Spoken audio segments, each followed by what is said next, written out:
Good day, familia. This is Ray Collazo, and you're watching Bomba Live.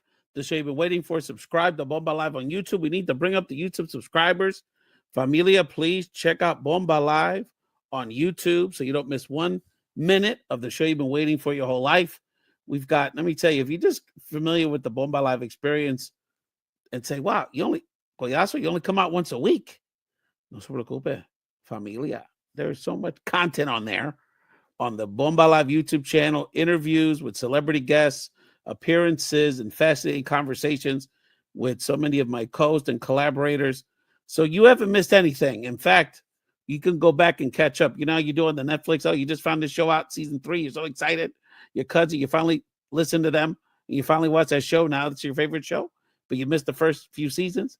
Just go back. And that's what you can do at Bomba Live. The show you've been waiting for. Thank you so much for joining us. This show is Ray Collazo. This show, primarily this episode of Bomba Live, is going to be dedicated to a subject matter that's very close, primarily dedicated. So subject matter very close to our hearts, the importance of educating our community on the richness and the importance of Puerto Rican history. A great friend to the show, and a face that maybe first time on the show, but a face familiar to many of you.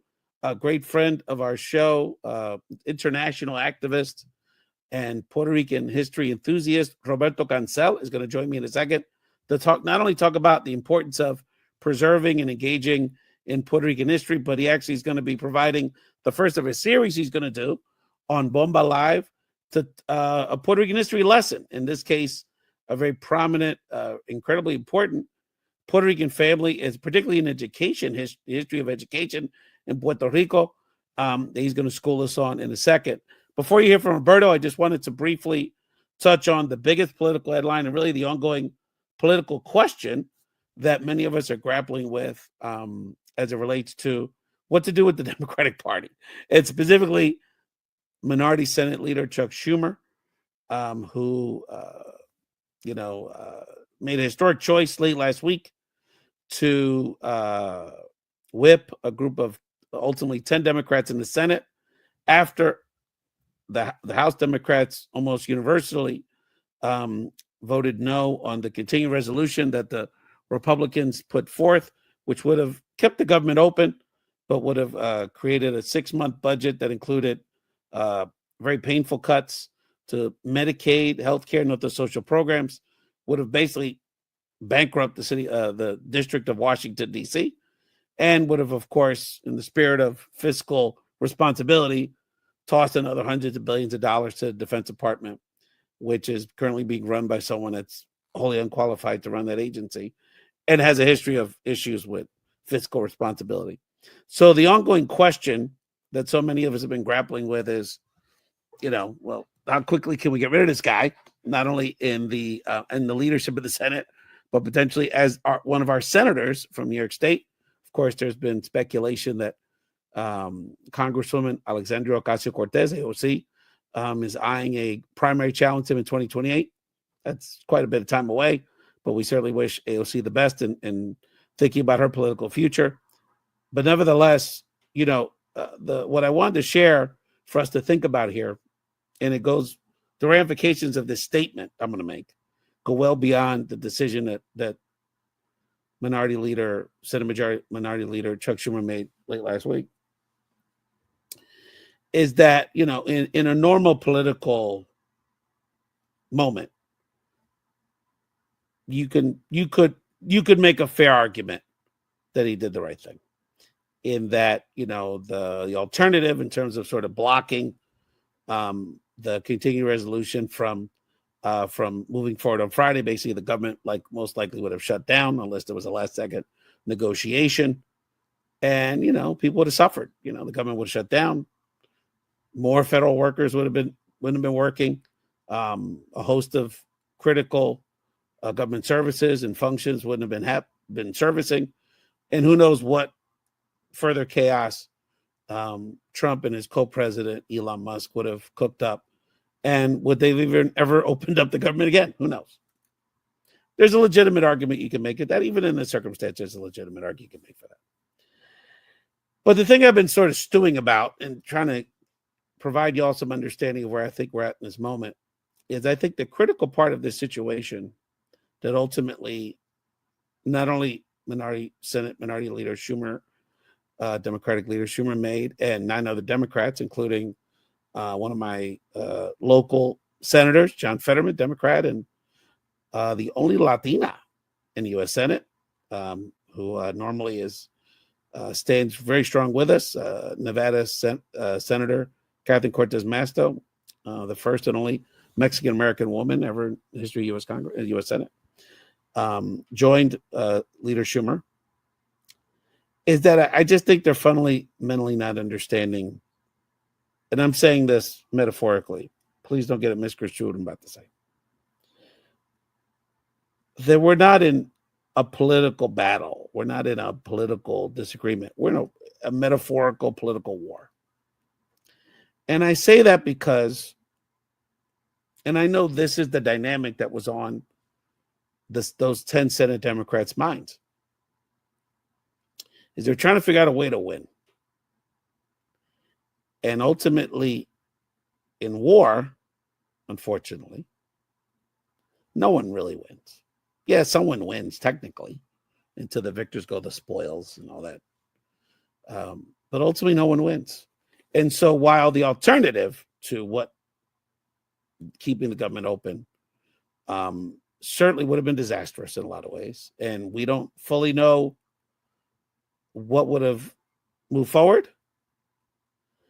it would have showed that we understood the assignment, that we understood where we're at. And in the case of the Senate Democrats, and again, we have to differentiate, 4%, 96% of the Democrats in both the House and Senate voted to shut it down. So we're really talking about 10 out of, 4% of the group. Is that they have to understand that to ultimately win this war, again, metaphorical war, I'm not condoning any sort of violence in any way. War is an ugly thing. You lose your property. You lose land. You lose infrastructure. You lose, you often pay it as a nation, terrible economic price. People are traumatized. People are displaced, injured, and ultimately, we lose precious lives. Nobody wants war. And ultimately, those 10 Senate Democrats didn't want a war Friday because they knew that millions of Americans, tens of millions of Americans would have paid a price on some level. And who knows even more? How dare a price? But to win a war, no one wins a war clean, without a scratch, in boxing or combat sports, even the most dominant get scratched up, get hit in the face, get thrown on the ground, get gripped up. And understanding that a leading American politician, who has a heart, would not want to see, had a heart, but maybe didn't have the stomach for what really had to be done. So as we move forward, it's to the point where, and one of the dynamics here is that there wasn't a listening, there was a misreading of the electorate. Because while I can understand, and I have some sympathy for this idea that you wouldn't want to go there and see how much worse it can get and somehow lose some control of what a government shutdown, what would a government shutdown in the Trump administration look like? I want to point out a couple things. One is that Democrats, some polling came out with NBC News this morning when I'm taping this. Democrats, despite Trump's numbers going down, they're bad, but they're not like, historically bad in terms of presidential figures at this point, but it's only been a few months. Despite that, Democrats are in their lowest approval rate in a generation. I think it's 27% of Americans approve of Democrats right now. I mean, they're in the tank. And, there's a lot of reasons for that. But the main reason at this moment, and you hear it again and again, and you hear it from your cousin, you hear it in polling, you hear it in interviews, you hear the podcast, you hear it, you hear it on the block, you hear the barbershop, you hear it everywhere you go. The Democrats aren't fighting enough. We don't see them fighting. What are they doing? Now, fighting doesn't mean winning, because obviously Democrats right now have very few mechanisms to win because of the way the House and Senate and the White House are configured, and the Supreme Court. But they want to see you try. There's a guy in every crew growing up. He's getting way too many fights. And, later on in life, you kind of joke about it. At the moment, it was a pain in the ass. You'd have to figure out a way to get him out of the hairy situation. You may end up having to back him up when he was in the wrong. But you know what? On some level, whether we want him in or not, we often do, is that we kind of admire that person in our lives, the fighter. Because even though they probably didn't pick all their battles particularly well, on some level, they're willing to go there for what they believed in. And while that was clunky, and while that was bloody and, maybe emotional at times, on some level, they understood the assignment when it counted. And, a lot of times those people, that's when things are really going down, like it's going down right now, that's what you need. So again, these are analogies. I'm not condoning any sort of violence in any way. But when it comes to obviously a hard decision, I mean, look, the federal government union wanted them to shut it down, and their members were going to be the ones directly impacted, because they knew right now we're in the political battle of our lives. Our democracy is slipping. I don't even really know if we truly have one anymore. We'll see after the 2026 elections. But we're certainly in a very fascist state right now, and I'll talk on another podcast about the atrocities taking place from an immigration perspective. I mean, people's rights are just being trampled on everywhere you turn. So we got to see the fight, Democrats. We got to see the fight, and trust us. We know it's not going to be pretty. We know these are going to be very difficult decisions moving forward about the machinations of some of these votes and other battles. We know people are going to suffer. But leaders, when they know it's going to go down, if people really know that their leaders are ride or dies, you know what I mean, are ethical and doing it for the right reasons and really to go all the way to back their people up, people understand the mistakes and the sacrifices that we all have to make. Let's take a quick break, and then we're going to come back with our main man, Roberto Cancel, to give you your first Puerto Rican history lesson of 2025 here on Bomba Live, the show you've been waiting for.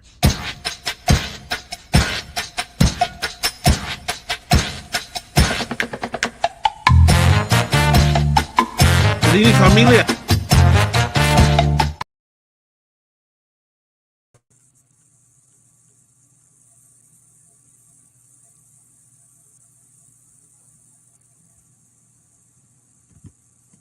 Good evening, familia. This is Ray Collazo, and welcome back to Bomba Live, the show you were waiting for. Thank you so much for joining us. Subscribe to Bomba Live on YouTube, and there we can download a podcast. Thank you again so much for joining us. There's your host, Ray Collazo.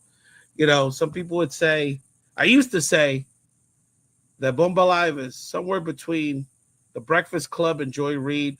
I'm somewhere with a bunch of Puerto Ricans. I can still say that, although our dear sister Joy Reid, much respect, Joy, has been let go shamelessly by MSNBC. I'll still say that because Joy Reid is still with us. Thank you again so much for joining us. This is a very important segment. When this young man, who's a very dear friend of mine, a dear brother, approached me with pitching the idea that we should have a regular segment dedicated to really highlighting Puerto Rican history, I thought that was a wonderful idea. As you all know, we're very focused on honoring the character, integrity, and excellence and perseverance of the Puerto Rican community, and we try to center all these conversations, which everyone's involved in invited to be a part of, around all the issues that impact all of us, but definitely from a Puerto Rican perspective and our history, which oftentimes, whether it's on the island or in our travels throughout the diaspora, has been taken away from us and hidden from us and minimized and erased. And what this my dear friend is doing, and it's going to be you're going to be seeing him do more and more. Really speaks to the fact that we have this incredible history that oftentimes is not known even by Puerto Ricans. So let's welcome to the show a very dear brother of mine, all the way from, he's actually in from the island today, which is fantastic. A great dear brother and history is a man with a great personal story, history enthusiast, Roberto Cancel. Ike, brother, how are you? Hey Ray, it's a pleasure to be with you. Thank you so much. It's great to be able to participate. Where are you on the island right now, brother? Shout it out. Where you at? I'm in Boquerón. Okay, okay, buena vida tú tienes, brother. Nice. You know, that's funny you say that because I have and I'll text it to you later because I'm like that. It is one of my favorite memories of the island going to Boquerón when I was like 11, and I have this great picture of one of my brothers, Michael, who's like 8 at the time, with our backs turned. And I wanted to go when I took my kids to the island this summer. I wanted to go to Boquerón and have them replay that picture. And we got close, but we were kind of in that part of the island, but we just never got quite the. We actually got the Boquerón, but we didn't have a chance to stop. We were, you know, how Puerto Ricans are. You drive through and you just Yeah. nowhere to park. And it was a Sunday. You know how Puerto Ricans get all the bikes and they just go to the beach on Sundays with the sound systems. There was nowhere to park. It was crazy. It was too loud. But anyway, Roberto, great to see you, brother. Weekends is a disaster, but the rest of the time it's beautiful. And if you ever need a place to stay, we have a house here, so always welcome. Damn, good to know, brother. Good to know. Good to know. So Roberto, you're going to become a regular part of the Bomba Life family. We already part of the family, but on the show, because you're going to kind of be our resident historian or historical enthusiast. And in your research and your travels, you're trying to uncover some of the elements of Puerto Rican history that aren't as known, not just the Puerto Ricans, but to the larger community. So, but before we get into, so you're going to highlight either historical figures or historical moments for us to discuss as you're going through your own research journey. But before we get into sort of the theme of today and the family that you want to highlight and teach us a little bit about today, I wanted to let the Bomba Life community know where you're coming from and kind of explore what brought you to this decision to really dedicate some significant time to educating us about the Puerto Rican history and culture. So Roberto, you got a lot going on with yourself. You've done work all over the world. I want to talk to you about that in a second. But what got you interested in really focusing on this passion for Puerto Rican history? So, I mean, I always thought, education is fundamental for like any kind of social change, and history in particular, you have to know how you got where you are to be able to know where you want to go or to get where you want to go. But really concretely, what kind of brought it home to me was I have two little boys, 5 and 2, and there's a lot of really great books about Puerto Rico, for kids, but there's very little bit about the history. So I want to make sure that they know, and that's how I started doing this research, to actually make sure that I can teach them the stories, about the important Puerto Ricans that built our country and that have contributed to who we are today. So yeah, that's kind of what really got me going. Excellent. It's so interesting because I have 2 sons, as we talked about earlier, and that piece is really important. The fact that when we went to the island, it's actually in the town where my father-in-law is from, San Sebastian, but there's a Collazo waterfall, and one of the highlights for the 3 of us that day on our trip was that we were actually able to go to the waterfall, and it's and they really they actually like nature more than I do, frankly. So they like the nature element of it and the waterfall and being able to walk around. But I think it was significant for them. Wow, this is our name, and I try to teach them a lot of as much as I know about kind of the history of our families. Roberto, we're not going to have too much time to get into this today, but with your career, you've done a lot of work abroad. and have Yeah. literally done work to assist people in a lot of variety of ways all over the world. So I'm curious, how is your career doing international work impacted your appreciation for Puerto Rican history? Yeah, I mean, you said it like, you know, everywhere I've been, whenever, I start talking about Puerto Rico, people just don't know. There's everybody's surprised, and oh, I didn't know that. Oh, how come I didn't know that?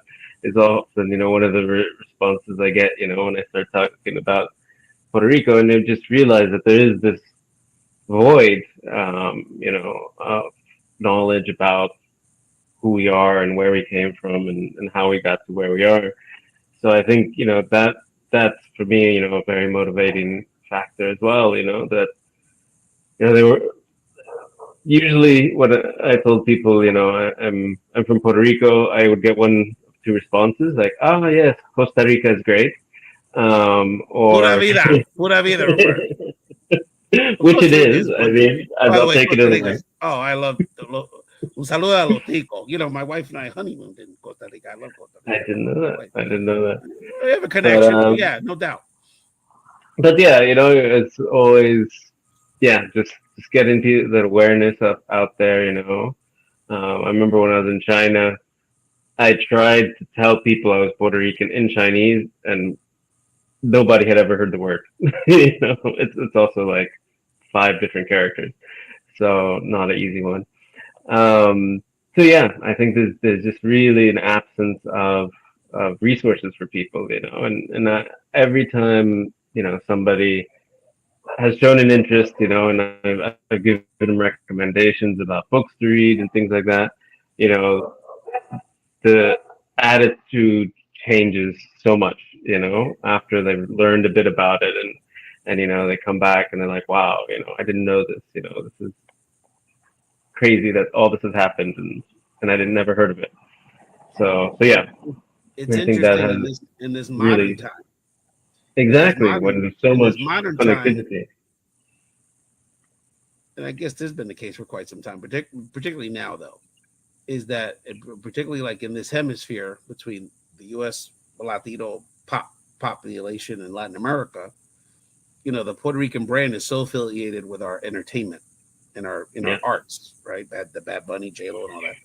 And then, and so one of the things that when I interact, particularly with non Puerto Rican Latinos, is I really try to elevate the other elements of our what exactly. we've accomplished because everyone kind of knows us for that. And they sort of stereotype us for that. Like, oh, that's Yeah, solo gente que cantan y son rapero y son, the good looking and all that stuff. But it's like, we have so much more and I you're have no gonna problem with highlight. those. Well, there's nothing wrong with that kind of rap. But you're gonna in this first segment and in the next segment, you're gonna share with us a family that accomplished a lot of things as it relates to education and really kind of from a different perspective. And it's so important that we highlight. I mean, it's the reason I have Bomba Live, frankly, is to Yeah, highlight not only celebrate those more obvious parts of our culture because I love all that stuff and love to appreciate it and honor it, but to elevate everything who we are, and that's so important because oftentimes, I'll share this story with you. I was in a professional setting last week, and the long and short of it is that I was with some coworkers that are a little more, younger professionals, more newer to the job, and I basically had allowed them to go with me to crash a networking thing. And and I, me, I'm kind of fun about it. Oh, let's go. Who cares? And so, but I made a comment to one of them who I just met recently, and I said, and it was a very, pretty high end event. I mean, there was people that run major consulting lobby firms in D.C. and people that are senior members of Senate offices and members of Congress and all that stuff. And I shared with this person, I said, corporate leaders, big time stuff. And I said, you deserve to be here just like anybody else. And the feedback I got from this person, for me, it's, one of the things you say. But when I reached out to them to follow up with them about something this week, they said, hey, Ray, I wanted to thank you for saying that because it meant something, mm, and the fact that this young Latina professional, like I just had that little gift, I guess I gave this person to put them in that space and give them Yeah. affirmation they belong to that space. And this was like a pretty inclusive space to begin with. Those things matter. And so us seeing ourselves not just in the arts, but in education and in the sciences and in business and in other arenas means something, even for Puerto Ricans that we think, oh, we're all celebrities and look at us and look at us and we're so big. So it all matters, brother. Uh, I was sharing with you when you reached out to me about this project and kind of this direction you want to take in your career, is that this is a I believe this is a very exciting time for Puerto Rican content creators that have really drifted into this space.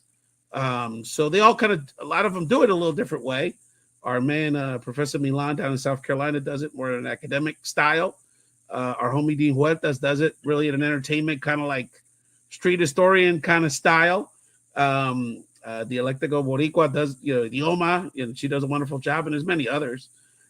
So I think this convergence of social media and having the outlets to do it fairly easily, and the renewed sense, especially on the island, but across the diaspora, of this generation sense of consciousness of being Puerto Rican. There's a lot of interest in this information. So curious kind of how you see your contribution fitting into this space, because it's an exciting time to share about this. I mean, Bad Bunny's brought salsa back. Like there's a lot of us looking, especially this younger generation, are looking for this kind of content. So it's a fun time to dive into it. No, for sure. I mean, and definitely, I mean, everyone that you mentioned, I think, is making great content. I mean, what I want to add, I mean, my contribution, I think, I really want to try to weave a narrative, about how all the different events kind of have tied together to bring us where we are. I mean, this is what I love from, all my favorite history podcasts that I've listened to is, going beyond, the specific events, but, being able to see how one one cause leads to another effect, to another effect, to another effect. And, it's how everything's connected, and try to really have a coherent narrative, a real, story of the Puerto Rican people. I studied anthropology, so that's my background. So I really want to look at, the way people have struggled and how that has contributed to make the Puerto Rican identity that we so love today. So yeah, hopefully others will enjoy that kind of perspective as well. Yeah, a lot of it's an exciting time. It's an exciting time on a lot of levels. And I think this generation, and I have to give them a lot of credit. I mean, this is a generation that's already produced the Enrique Renuncia movement on the island, and a Mm-hmm. lot of real, a political electoral earthquake. I mean, for third parties to come together and have the relative success they had in the last election. There's a lot going on the island. It's really interesting, really exciting. Obviously, lo logro de Bad Bunny and this generation of entertainers and artists have brought literally billions of dollars to the island and have been some of the biggest small business success stories in the history of the world. If you really think about it, the power of that industry of El Género on the island and how it's impacted. I mean, everyone in Latin America and everyone that speaks Spanish around the world wants to speak Spanish like Puerto Ricans Yeah. because of them. So that kind of global impact of this generation has been truly incredible. And I the best mean, is yet to come. one anecdote, I mean, I heard, and unverified, but I heard that actually in Gaza they were using, debí tomar más fotos, like soundtrack for a lot of the videos when they were returning. So I mean, it Absolutely. really is a global impact, and Oh it yeah. really resonates with people, around the world. So no, I have to say, like, yeah, I mean, I was moved. I've listened to the album many times. And I think just the fact that, it speaks to our roots, and that's what I want to contribute to as well, is you know being able to show, like you said, it's more than just the pop, and more than just entertainment. It's about the culture and all the richness that is behind that. So I agree. I mean, I think this is a very amazing moment to be Puerto Rican and to be engaged and sort of, contributing to the space. Before we take our break, and then you're going to come back and give us your sort of your Puerto Rican history lesson of the day on this first appearance for Roberto Cancel. Two things. For people that are interested, talk about sort of the history of the diaspora. Shout out to Philly Boricuas, my Philly family, literally my family, my brother Michael Collazo, Vanessa Maria Graber, and some wonderful Puerto Rican historians that are dear friends of ours. Victor and Ariel just did a Facebook Live. I'm going to forward it to you, Roberto, so you see it. And they basically did an hour and a half like this, just really focused on the history of Puerto Rican migration to Philadelphia. And so that was really fascinating. And they're doing some great work locally to elevate those stories. And it's funny because I was watching it myself. And it reminded me about so many things about how my parents got here and the political climate of the island that led to those mass migrations during that time, and the migrations that still take place. As we know, we're always kind of churning and being displaced for a variety of reasons. And so again, another example where this generation is really reclaiming their history. And before we go to break, we got to shout out Roberto, our Democracy USA alumni family. I know they're all going to be watching this, and going to be really excited to see you in particular. And I want to shout out our former colleague in Orlando, Juan de la Torre, because by coincidence, he had me send me a video. He's a very successful lawyer in Orlando. If you need a lawyer, our homie Juan de la Torre is our guy in Orlando. And he sent me a lawyer about his latest promotional video. So he literally just sent it to me on Instagram, and I gave him a shout out. He's always a good guy and always very supportive of us, and really happy he's a very successful businessman and activist down in Orlando. So much respect to our Democracia fam. We're going to take a quick break. We're going to watch a few clips, Roberto, of some of the latest episodes. Definitely go in the archives. We sort of did a 2-episode extravaganza about the impact of Bad Bunny's new album, featuring our great friends, cultural activists, salseras, Christina Vega, and Marangeli Mijarabel. So some clips from those previous episodes. Definitely check them out on the YouTube archives. Then we'll come back and we'll hear more from Roberto Cancel, who's going to give us today's Puerto Rican history lesson here on Bomba Live, the show you've been waiting for. I'll tell you a sick story. So in August, talking about how Bad Bunny's got his ear to the street, right? So in August, I take my family to the island, and we're at a restaurant in San Juan, Condado, I think, eating. And so what I like to do when I go to Puerto Rico or I meet younger Puerto Ricans from the island, I like to ask them who are the new artists on the island, so I can try to keep up, So the mesero comes over, young guy, real, de la calle kind of guy. And I said, oh, ¿quién está en la calle de lo nuevo? ¿Quién está pegando en la calle? And I swear to God, man, he goes, de verdad, Davey Omar Courts. And he does a song called Verdad. How much more organic can it get? Correcto. That song in itself had everyone on my timeline, in my circle, on the phone with me through text, like, yo, have you heard this song? Have you listened to it? And it brought back just a sense of exactly what I believe he was trying to do. Brought back the sense of Puerto Rico. Like, we're in Philly and we're Puerto Ricans and we appreciate it and we aspire to be the best Puerto Ricans and we're proud of our cultura, and like the Puerto Rican parade, we're going to show ourselves. But it was like, this is our signal to the world that we matter so much more. Like, Puerto Ricans matter so much more, and our history is important. And those people who have gone before us, like my grandmother, God bless her, and all those other old school Puerto Ricans have left us with so many great memories of the island, of being Puerto Rican. That's where a lot of our identity has come from. Welcome back to Bomba Live, the show you've been waiting for. Thank you so much for joining us. This is your host, Ray Collazo. You heard from our dear friends, our colleagues here at Bomba Live, our primary co-host, Christina Vega, who helped co-found Bomba Live in 2020, which started as the virtual celebration that, due to the fact we couldn't have any of our Puerto Rican celebrations, like Fiesta Patronal and all the parades in New York and around the diaspora. So we just made one up, and we did it online, and it was 10 hours, and it was fantastic.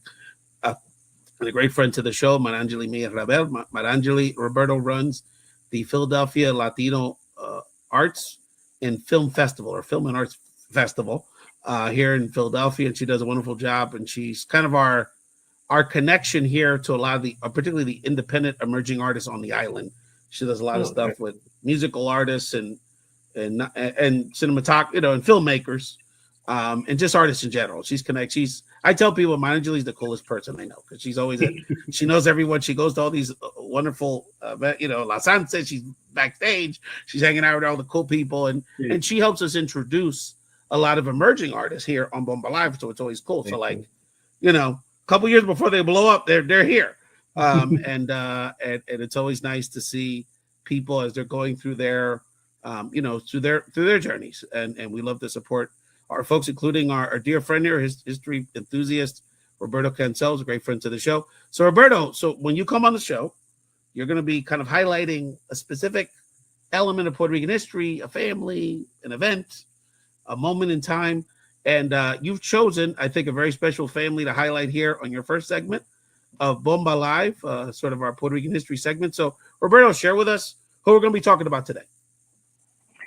So today, I wanted to take advantage that we're just coming out of African American History Month, and we have International Women's Day this month. So we're going to focus on Afro Puerto Rican family called the Cordero Molina family.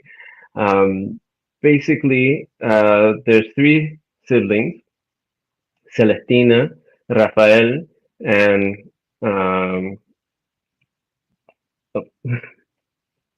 Gregorina, and they started one of the first public schools in Puerto Rico.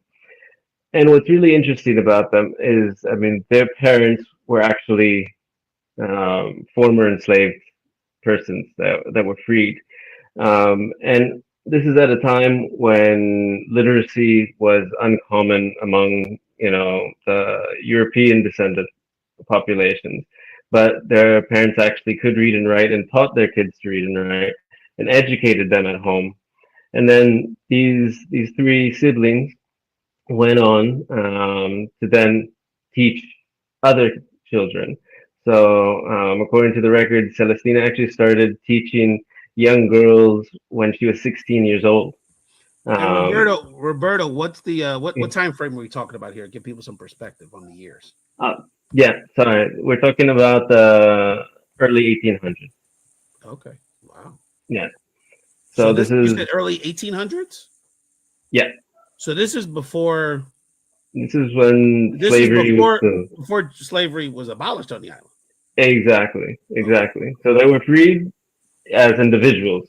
So slavery was still very much in place.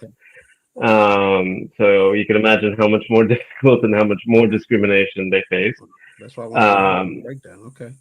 Exactly. And so somehow, in spite of all that, their parents had educated themselves, had learned to read. They passed that on to the children, passed that love of education on to the children.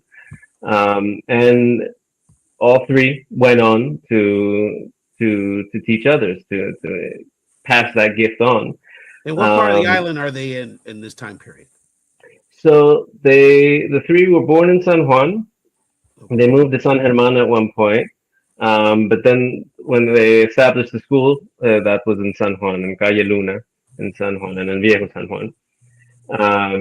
And so one of the things maybe I should have started with this is actually in San Juan, the headquarters of the Departamento de Educación is named after them. And, this was a recent recognition of the important contribution that they made. Because, we have to think at that time, most of the schools were, linked to the church.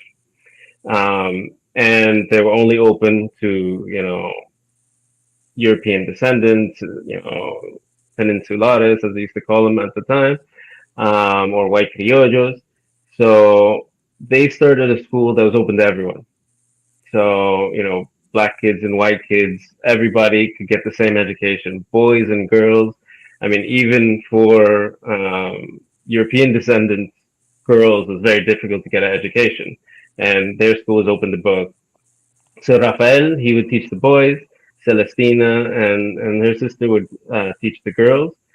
And I mean, Rafael has gotten a lot more of the recognition, let's say, over the years. You know, he ended up actually the school was so good that some of the wealthier citizens of San Juan actually started sending their kids as well. So some of his students include Francisco Oyer, who's a famous painter and actually painted a picture called Maestro Rafael Cordero, which you can look it up and you can actually see what he looked like. He also was a teacher for Alejandro Tapia Rivera, the writer, who was one of the first writers to actually write a book about the Pirata Cofresi, which is considered sort of one of the first heroic narratives of a Puerto Rican. So he actually got some recognition even within his lifetime. So the Sociedad Económica de Amigos del País in Puerto Rico gave a Premio de Virtud and 100 pesos, which he invested in books, basically. More recently, he's actually been beatified. Beatified? Sorry, I'm not very good in the Catholic terminology. But the first step towards being basically sanctified. Really? So, yeah, and there's schools named after him, there's streets named after him. So Rafael has gotten, let's say, a lot of the spotlight. But what is super interesting is actually, if you look at the records of the municipality of San Juan, it was Celestina that was actually doing all the petitions with the San Juan municipality, first to get the school recognized, then to try to get funds for the school. And when they denied the funds for the school, she got herself recognized as a teacher and then had to fight to get her salary as a teacher to then be able to use that to run the school. So, I mean, in the legal documents from that time, it's always Celestina's name that was there.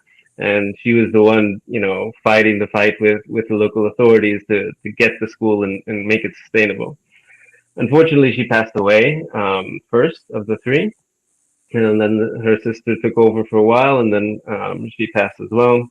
And Rafael then had some of the female students take over the teaching of the young girls at the school to make sure that there was that continuity. But yeah, I mean, they're just amazing to think about, how much struggle they had to go through to make sure that, all these kids had access to an education which they themselves didn't even have access to. They were taught by their parents. In the early 1800s. So Familia, this is so fascinating on a lot of levels, because it's funny because it harkens back to the modern terminology. When we talk about there's so many intersectional elements to this story. Exactly. Because there's obviously race kind of as a, kind of like the overlying, element to this. But even if you take that out of it or you put that to the side for a moment, is that this family, this Black Puerto Rican family that, was one step removed from, one generation removed or one step removed from being enslaved people on the island, essentially opened the doors for education for all children in Puerto Rico. Exactly. And so I'm so glad you highlighted the fact that it wasn't just about opening the doors for all kids that were sort of in the racial hierarchy of the island, which obviously is complicated, but very relevant even to this day. But also not a small thing that they opened the doors for women and girls in Latin America in that era, because even women in the United States, white women in the United States, were having challenges getting educated, getting access to education. 100%. And what's so important, I think, I'll say from my perspective, that's relevant to this piece that you just talked about, is how much they had to fight so that we could just have education for our people, and all people on the island, regardless of race or class or gender, but that going to the conversation we're having in our modern country now, where they're trying to dismantle and kind of, it brings the idea that public education is not a given. And we know there's many, you've been all over the world where kids being educated is not like a given. You're going to have access to K through 12 education. So, wow, what drew you to this story, and what made you passionate about studying this amazing, the Cordero Molina family?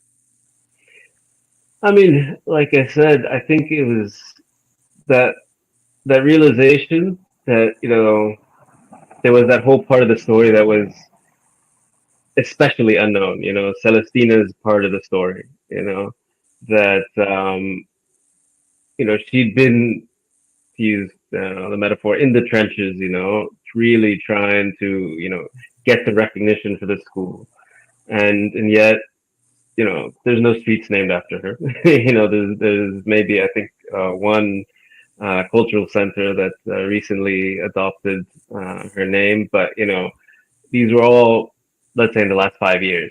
You know, whereas, you know, her brother Rafael, who also did great things, you know, has been recognized for, as, you know, el maestro of the public education, where she hasn't gotten that same recognition. So I think that's what really made it, you know, for me, a particularly interesting story. But I mean, just to think about, as you said, you know, the intersectionality of Black woman fighting, you know, against the Spanish government, basically, you know, to get this, her little, you know, contribution to her community, to all communities, you know, recognized. I mean, I think it's something that should be inspirational to all of us.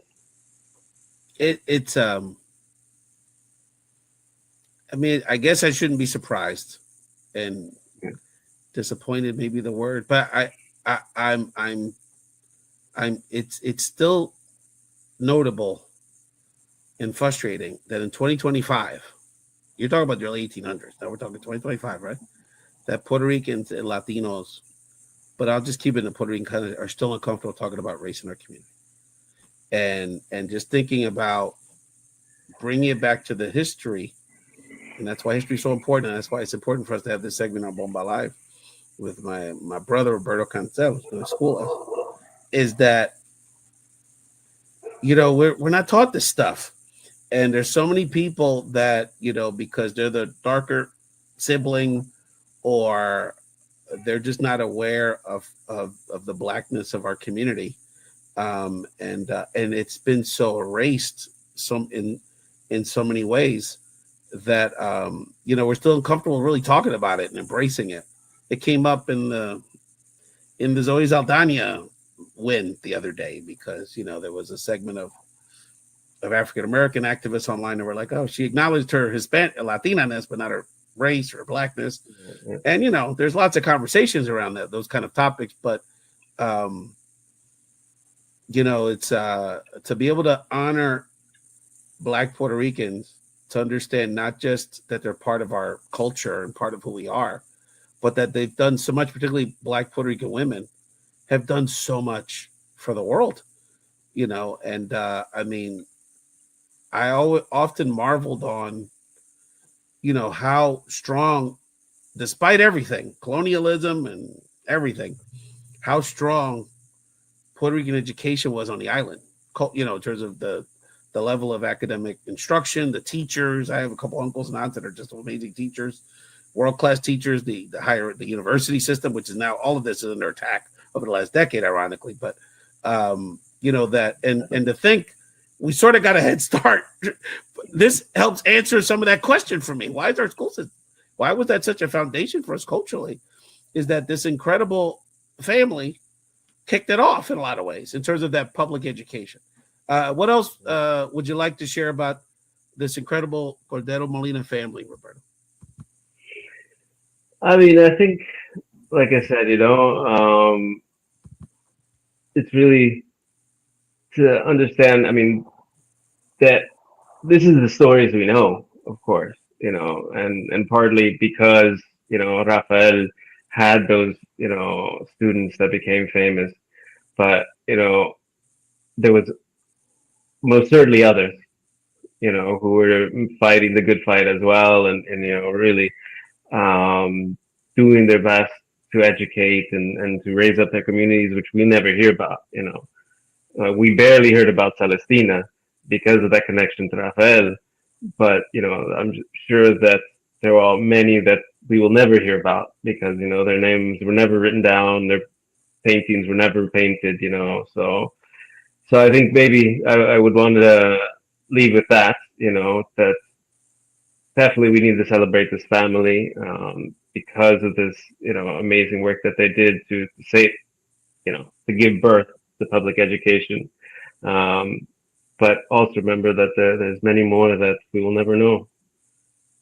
When we did the show in 2020, the big show, we did the theme around it was this is just months after George Floyd, and the theme around it was to basically to celebrate our blackness as Puerto Ricans, and to sort of some of the content of the show really about directly addressing the anti-blackness in the Puerto Rican community, helped to eradicate it. We collaborated with a group Colectivo Ile, which I believe is still around on the island, that deals with civil rights issues and issues of colorism in the Puerto Rican community on the island.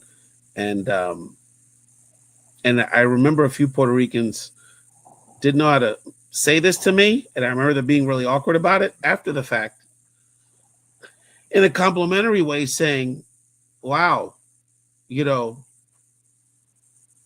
we're not used to seeing so many Black Puerto Ricans at once, like in that kind of setting, like in a Puerto Rican context, it's like the entertainer or the one person, and the fact that we were just intentional about putting Afro Puerto Ricans kind of centered to the content was really notable to people, and it was a good thing, but it's that part of our community is there, and it's often erased or minimized. And the irony of it is that if you kind of pull any Puerto Rican, I think unquestionably Roberto Clemente is our number one icon of ever. And okay. Tito Trinidad's not far behind, and Pedro Abichu Campos ain't far behind, and Julia Burgos ain't far behind. And so obviously Black Puerto Ricans and Afro Puerto Ricanness is centered to who we are. And so and education is centered to who Puerto Ricans are. And so that's such a beautiful thing to highlight. And the fact that we want all of our brothers and sisters of all classes and backgrounds on the island throughout the world educated. And what that family did, the Cordero Molina family is going to be honored, and we're going to honor them here on Bomba Live. You did want to share a resource for people that wanted to follow up and learn more about this family, Roberto. Yeah, so there's a book that was written recently about Celestina in particular, and it's called La Gran Ausente, La Maestra Celestina Cordero Molina. And basically, the author digs into, all the records and how basically she was left out of history for so many years, decades. So I think that would be the resource that I would recommend to know more about the story, to fill in that gap and understand, not only the contribution of the family, but how, again, that intersectionalism, impacted how we remembered them for many, many years, and how we have to make that conscious effort now to really right those gaps that existed in our history. That's fantastic. I'm going to check. We have a wonderful shout out to Taller Puerto Riqueño here in Philadelphia, which is a wonderful art space that celebrates in Puerto Rican culture in the arts. And they have a fantastic bookstore here, Roberto. So I'm going to check with them to see if they sell that book. And maybe we can connect them so they can offer it here locally. That'd be great. They do a lot of wonderful things. When you're in town, I'll bring you over there. I'm there once a month for something, community meeting, or they always open up their doors to the Bomba Life family, and we have a lot of love for those folks, and they do a wonderful job. Roberto, anything else you wanted to share about this family or this labor of love? So Roberto's going to be coming on the show, providing these tidbits, and then he's also working on some bigger projects related to Puerto Rican history. But just your final words here, Roberto, as relates to this conversation, and let people know how they can contact you to follow up if they want to talk Puerto Rican history with you. Yeah, definitely love to hear from everybody, their thoughts on this piece and on this effort in general. I can be reached at my email roberto.cancel@gmail.com. Yeah, and definitely once we get the podcast going, I'll share that as well, and more information on all the different projects in the future. But no, it was really a pleasure to share the story with you and your audience, and I really appreciate the opportunity, Ray. I mean, it's always a pleasure chatting with you, but especially when it's about something so important and critical for our community. And Roberto, brother, you have an open door. I can't wait for you to come back, and we'll definitely support you in your burgeoning podcast journey. And we definitely encourage you to keep producing content and get out there. And we'll bring on some of these other folks that are involved in sort of Puerto Rican history content to collaborate with you. I think we'd have some really interesting discussions with our friends that are in the game. Boricuaso, of course, who's like the go to Puerto Rican history stuff. Would love to connect with Boricuaso. We'll put that out into the universe, and I would love to see that happen. Definitely continue to support Roberto Cancel. His family's got a little something to do with Puerto Rican history, as you can get a hint from the last name, and we'll get into that another time. But Roberto, Godspeed, brother. Best to you. Look forward to keep having these conversations and elevating our incredible Puerto Rican history. A lot of lessons that we can learn about what's happening in the modern day and how we continue to elevate our community in a way that's inclusive and supports everybody. Because one of the things that our light shines, when Puerto Rican's light shines, it benefits a whole lot of people well outside the parameters of that island in our community, and that's how we are. Brother, God bless you, brother. We'll be in touch soon. Subscribe to Bomba Live on YouTube for the show you've been waiting for.